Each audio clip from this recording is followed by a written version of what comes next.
Você acha que ele poderia comer uma orca? Esqueceu de perguntar para mim?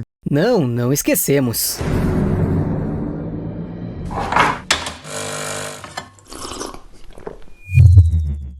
Em 2008, os cientistas realizaram um estudo tentando descobrir quem ou o que matou um grande número de focas no arquipélago ártico de Svalbard.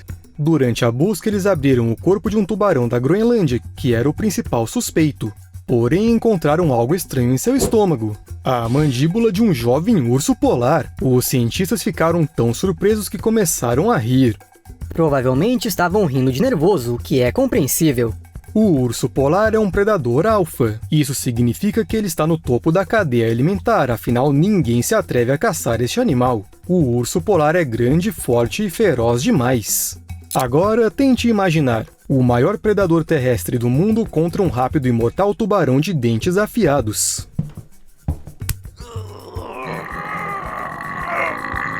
É uma verdadeira batalha de titãs. Os especialistas, no entanto, não têm certeza se o tubarão pode realmente ter matado o urso polar ou se o encontrou já morto, e o animal, na verdade, morreu por outros motivos. Seja como for, é melhor o urso polar se mexer. Parece que estão tentando tirar ele do trono. Afinal, em teoria, um tubarão tem força suficiente para enfrentar um urso polar, principalmente se for um urso jovem. No entanto, existe outro animal capaz de fazer isso, mesmo que o urso não tenha a menor intenção de se render sem lutar e provavelmente inclua o inimigo em seu cardápio em breve. Este animal é a orca. Já vou logo dizendo que, até o momento, os pesquisadores não têm nenhuma confirmação de que os ursos polares e as orcas já estiveram em uma relação de predador e presa. Embora ambas as espécies vivam no mesmo ambiente, elas raramente perseguem uma a outra. Mas vale lembrar que ambas são predadoras alfa, além de serem oportunistas por natureza. Isso significa que, muito provavelmente, as orcas e os ursos polares considerarão um ao outro uma fonte potencial de alimento. Se essa oportunidade surgir, é claro.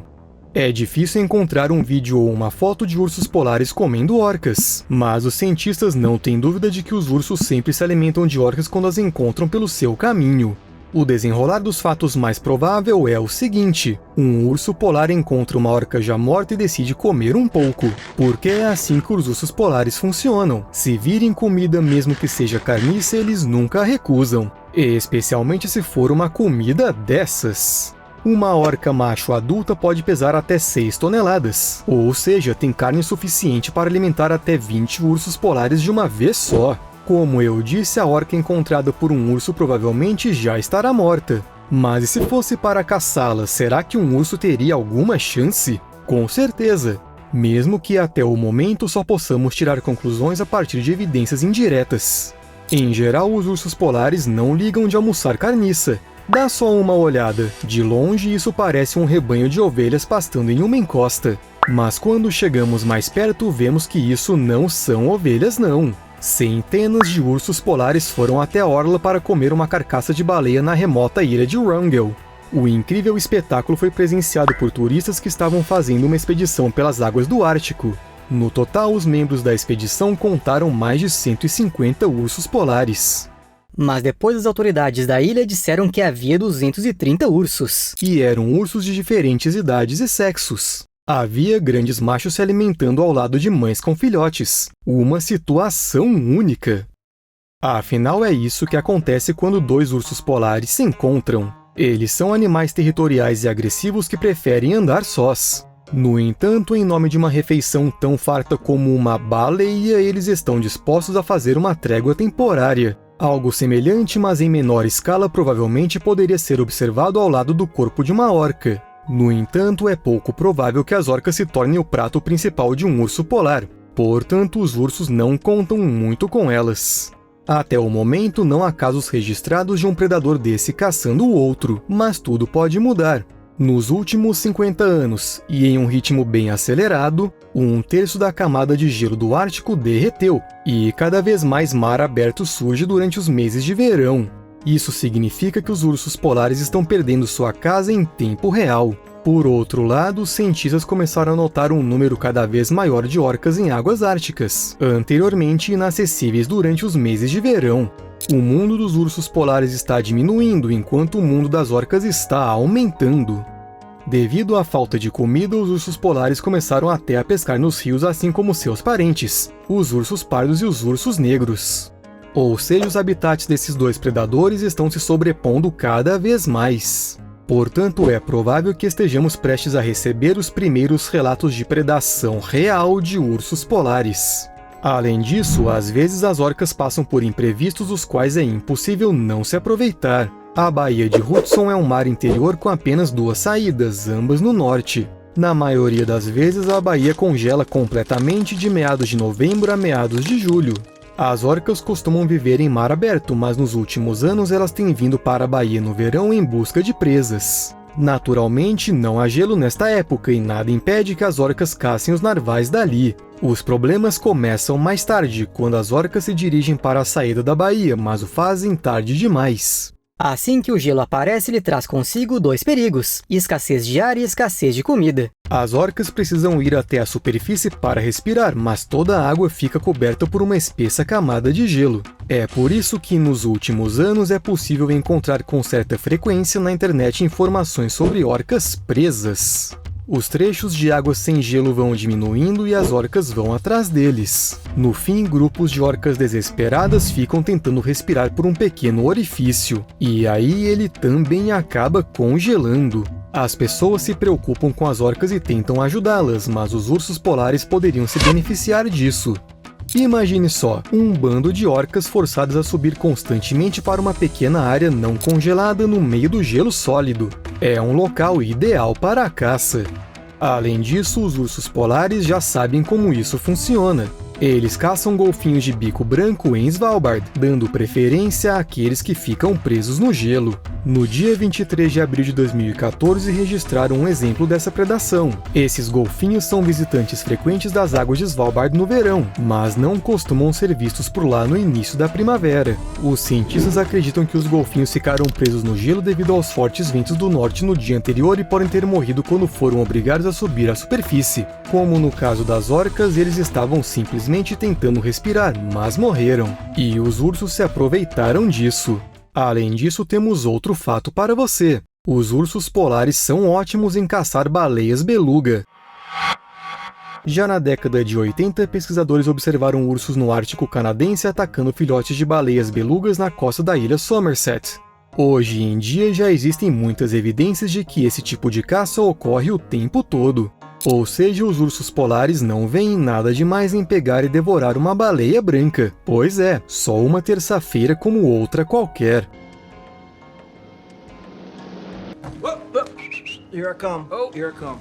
No entanto, segundo alguns especialistas, eles começaram a fazer isso por causa das mudanças climáticas.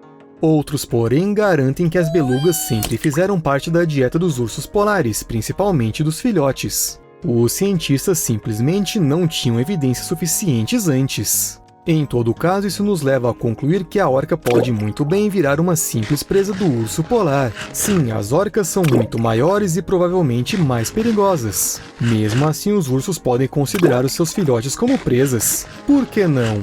Mas as relações com belugas e as histórias sobre os golfinhos e o gelo não são as únicas razões pelas quais acreditamos que as orcas podem entrar para o cardápio dos ursos polares. O mundo está mudando.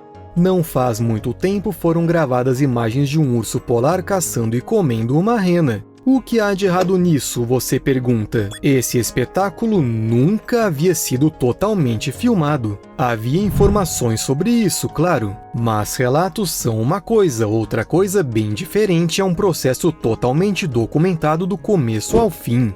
O urso polar se esgueirou até um rebanho antes de atacar uma rena macho, que correu para as águas próximas dali na tentativa de escapar do ataque. No entanto, o predador foi atrás dela. A verdade é que os ursos polares podem atingir velocidades de até 40 km por hora em terra e 10 km por hora na água. Ele acabou cravando suas garras na presa a cerca de 25 metros da costa. Uma longa luta começou, durante a qual a rena se afogou várias vezes até que finalmente desistiu. O urso partiu para a refeição. Mas o mais interessante é que, se um urso polar conseguir caçar uma orca, ele lidará perfeitamente com os resultados dessa caçada. 6 toneladas de carne não são pouca coisa e mesmo um macho muito grande e voraz não é capaz de comer tanto, mas parece que os ursos polares estão evolutivamente preparados para esse tipo de coisa. Eles inventaram despensas. Você sabe como os esquilos escondem nozes? Pois é, os ursos polares fazem praticamente a mesma coisa, mas enterram suas presas na neve. Esse comportamento é raro, mas ocorre. Até o momento, há 19 casos registrados. A utilização dessas despensas é influenciada pelas características da presa. Um pequeno lanche como um filhote de foca será comido de uma só vez, não há motivo para armazená-lo. Caso a presa seja grande, por exemplo, uma foca ou parte de uma baleia, ou uma orca, o urso poderá cobri-la com neve e guardá-la até sentir fome. Segundo os pesquisadores, isso evita que outros ursos ou outros necrófagos a roubem. A carcaça sangrenta é bastante fácil de localizar na paisagem branca, mas se ela for coberta com neve, há casos em que os ursos enterram a mesma presa diversas vezes quando não conseguem terminar de comê-la. E se não houver neve, então eles cobrem a comida com mato seco. Os ursos polares também praticam essa variante de armazenamento. Eles são animais incrivelmente inteligentes. Agora, se as orcas entrarem para o cardápio dos ursos polares, elas podem ser a chave para sua sobrevivência. Acompanhe o raciocínio para não se perder. Os ursos polares divergiram dos ursos pardos há 152 mil anos. Isso significa que eles certamente sobreviveram a várias épocas significativamente quentes. Mas como eles fizeram isso? E o mais importante, será que eles são capazes de repeti-lo? Os pesquisadores acreditam que os ursos polares conseguiram sobreviver pois trocaram para sua alimentação. Eles se tornaram necrófagos, passaram a caçar menos focas e a procurar grandes mamíferos marinhos como as baleias. Obviamente, eles não podem pular na água atrás das baleias, mas elas frequentemente aparecem nas praias em algumas partes do Ártico. Isso provavelmente foi o suficiente para ajudar os ursos polares em períodos interglaciais anteriores. Além disso, a dieta do urso polar tem uma peculiaridade. Eles precisam comer muita gordura. E quando digo muita, quero dizer muita mesmo. Pure grease on a paper plate. Ela fornece energia suficiente para o animal se aquecer e se movimentar constantemente em busca de novos alimentos. Portanto, as baleias são perfeitas, afinal são cobertas por uma espessa camada de gordura. Ela pode ser de até 40% do seu peso. As orcas podem não ter o mesmo tamanho das baleias, mas também têm muita gordura corporal. Portanto, se os ursos polares começarem a caçar orcas, isso pode muito bem ajudá-los a sobreviver ao próximo aquecimento. Mas sabe de uma coisa? Muitos cientistas dizem que a população de ursos polares está diminuindo. Acho que até o Steve e eu já falamos sobre isso. E pelo vídeo de hoje podemos concluir que as coisas não andam muito bem, digamos assim. No entanto, estudos relativamente recentes realizados há 5 anos mostraram que a situação não é tão catastrófica quanto pensávamos. Pela primeira vez, os cientistas fizeram uma avaliação completa do número de ursos polares que vivem na região do Mar de Chukchi, entre a Rússia e o Alasca. Para sua surpresa, os ursos estão muito bem. O estudo sugere que a população é saudável, estável e tem cerca de 3 mil indivíduos. Mas esta é apenas uma população e ela deu sorte com seu habitat. Há muitas focas lá. Mas levando em consideração as preocupações constantes com a possível extinção desses animais, essas notícias são realmente animadoras. Fezes brilhantes. Cientistas transformam ursos polares em fadas. Bem, ou algo assim. Mas felizmente só em zoológicos por enquanto. Os pesquisadores precisam de amostras de fezes de ursos polares. E além disso, precisam distinguir de alguma forma quais excrementos são de quem, se houver vários indivíduos em uma jaula ao mesmo tempo. Não dá para forçar os ursos a se aliviarem em lugares específicos. Portanto, eles são alimentados com pequenas quantidades de um glitter inofensivo para a saúde que passa pelo sistema digestivo do animal e, bem, identifica os excrementos. Sério, que ideia incrível! Salmão atraído pela cerveja. Muitas pessoas acham que o peixe é um ótimo petisco com cerveja. Mas a verdade é que os próprios peixes adoram cerveja. No Oregon, estão adicionando levedura de cerveja à água dos salmões recém-nascidos para ajudar os peixes a se lembrarem do cheiro. Então, quando os peixes forem embora, eles poderão voltar para o mesmo lugar na hora de procriar. O salmão costuma ter um ótimo olfato. É justamente isso que os ajuda a voltar aos locais de desova onde nasceram. Até agora, ninguém sabe exatamente que cheiro é esse. Muito provavelmente é alguma combinação de minerais e sinais biológicos, como os metais característicos e aromas de seus parentes. Com o que você associa a casa dos seus pais? Para esses salmões recém-nascidos, o local de nascimento será associado a uma certa bebida de cevada. Anteriormente, os peixes nem sempre voltavam e isso criava problemas. E quem se recusaria a nadar de volta para um lugar com cheiro de cerveja? Ladrão que se desculpou. Na Califórnia, um criminoso armado roubou um homem e depois pediu desculpas a ele. Pelo visto, a consciência pesou, né? Primeiro, o assaltante abordou o homem com uma arma nas mãos e exigiu dinheiro, mas a vítima tinha apenas um celular e um cartão de banco, então eles tiveram que se dirigir a um caixa. O criminoso obrigou o homem a sacar uma pequena quantia do cartão, depois o levou de volta de carro e o liberou depois de pegar o dinheiro e o smartphone. Porém, ele pediu desculpas pelo roubo e prometeu devolver o smartphone no dia seguinte. Para manter contato, o assaltante pediu os contatos da vítima que lhe deu seu login numa rede social. You know what? Forget about the money. Everybody grab a broom. We are straightening this place up. Eu tenho tantas perguntas para esse cara e nenhuma única resposta. 600 noites pelo preço de uma. Parece uma versão moderna de algum conto de fadas, mas na verdade é a história de um homem chamado Ankush Dutta. Um belo dia ele reservou um quarto no famoso Hotel Roseate House em Delhi e deveria fazer o check-out no dia seguinte. Mas algo não saiu conforme o planejado e o homem ficou morando no hotel ininterruptamente por quase 1 ano e meio, sem pagar 1 centavo por hospedagem, alimentação, bebidas ou qualquer outro serviço que utilizou. Como exatamente ele conseguiu realizar essa façanha? Algum golpe? Não se sabe muito bem, mas o hotel já apresentou queixa contra um de seus funcionários, suspeito de agir em conluio com o hóspede secreto. Os proprietários também afirmam que o prejuízo pelas 603 noites que Ankush Dutta passou secretamente no hotel foi de $70 mil. Por um lado, isso é uma violação da lei e algo que não deve ser feito, claro. Mas por outro lado, estou muito interessado em saber como ele conseguiu. Até mais!